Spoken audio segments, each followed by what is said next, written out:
Wood has spent 2 decades on the trail of the great ape. Ian's a photographer from Hastings who travels around the world taking pictures of these amazing animals in their natural habitat.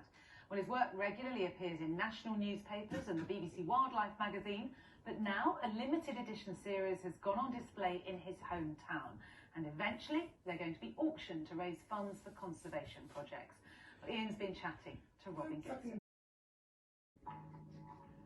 It's hard not to look away, hard not to second guess what they might be thinking, because there's a kind of soul in these eyes, in the gestures and faces of these wild creatures that echo human moods, feelings and emotions. They are some of our closest relatives in the animal kingdom. I mean, particularly, chimpanzees are our closest relative in effect, and mountain gorillas and orangutans also share a lot of DNA.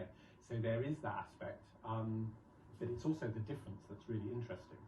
For the last 20 years or so, Ian Wood has journeyed to the places where these animals still survive in the wild.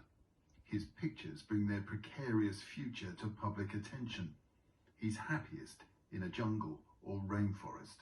There's various rules where you're supposed to stay a certain distance away. So mountain gorillas, I think it's 7 meters, orangutans is 5 meters.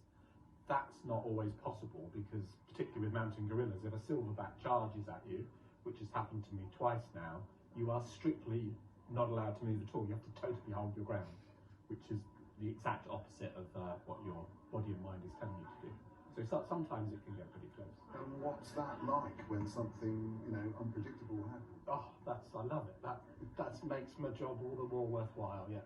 He's only here because a trip to Borneo with Ashley Lehman, founder of the Orangutan Foundation, had to be cancelled because of the COVID pandemic.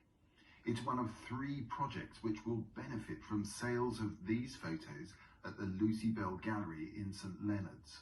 I think it's great that we can bring this attention through these just absolutely amazing photographs. I think everybody will realise that we are all connected and we're all great apes, and it's great that the gallery is doing this and that people will see it, and I hope they'll walk away with a sense of wonderness actually.